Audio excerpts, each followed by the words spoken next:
last video, we looked at different types of maps that we use in earth science. And in this video, we're going to specifically focus on topographic maps. So a topographic map is a map that uses contour lines to show different elevations. Contour lines are lines on the topographic map that then indicate the specific elevations. So if you look at the map here, we have draw a couple different dots, but what you'll notice is all four of those dots lie on this same line, and that line has an elevation of 8,400 feet. So that means all four of these dots are at 8,400 feet. Contour lines connect all the points on the map that have that same elevation. Each contour line represents a specific elevation, and then usually every fifth contour line is bold and will show the numbers that indicate the specific elevation. So you'll notice this particular line is considered bold, and if you count 1, 2, 3, 4, 5, here's our next bold line again with an indicated number. It's very important to note that contour lines will absolutely never ever cross. So between the contour lines is what we call the contour intervals, and that is the contour, or between the contour lines. So if you look at this map, it's kind of hard to read just because the numbers are kind of fuzzy. But I believe right here, and then if we look right here, this second number is 8,200, and this number right here is 8,350. And so between this line and this bold line, we have two other lines, and so we can use some math to figure out that the line closest would be 8,300, and then we would have 8,250. That would make our interval between each line 50. So on this map, our contour interval is about 50 feet.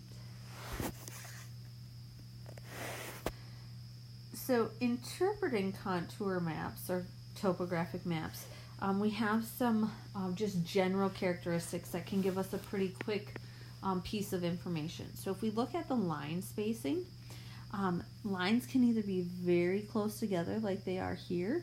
So notice how you can't even tell them apart almost in there.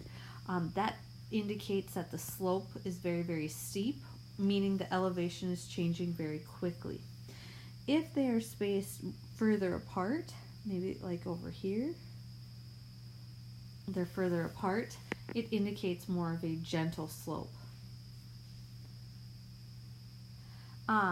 If you see concentric circles, so see how they're pretty much just keep going around and around and then around some more. Yeah, there's some wiggles in there, but it kind of looks like a bullseye target.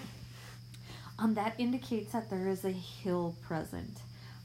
The smaller circles indicate the top of the hill, and the wider circles would indicate more towards the base of the hill. And then our next symbol could be a hatched concentric circle. So these lines right here are considered hatch marks, and they indicate a depression, meaning a hole or like a ditch in the ground. And then we have V shapes.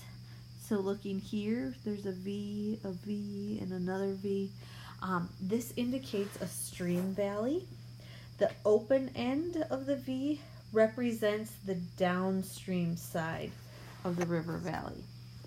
So that means that there could be a river moving through here, and that open side is pointing to the downside. The tip of the V points uphill, and that makes sense. If you look here, look at all these close lines. So that could be towards the top of the hill that it's pointing. A blue line, if there's a blue line moving through, would indicate the actual water or the river moving through. Contour maps or topographic maps use a scale just like regular maps, and this is used to find the horizontal distance instead of the vertical distance. There's a bunch of different scales that get used. Some common ones are 1 inch equals 2,000 feet, an inch equals 1.6 miles, or 1 inch equals 4 miles. So how do earth scientists use all this information in topographic maps? They can describe and locate surface features. It helps us determine the slope of Earth's surface, so which way the Earth is pointing, or that particular part of Earth is pointing, which way is uphill, which way is downhill.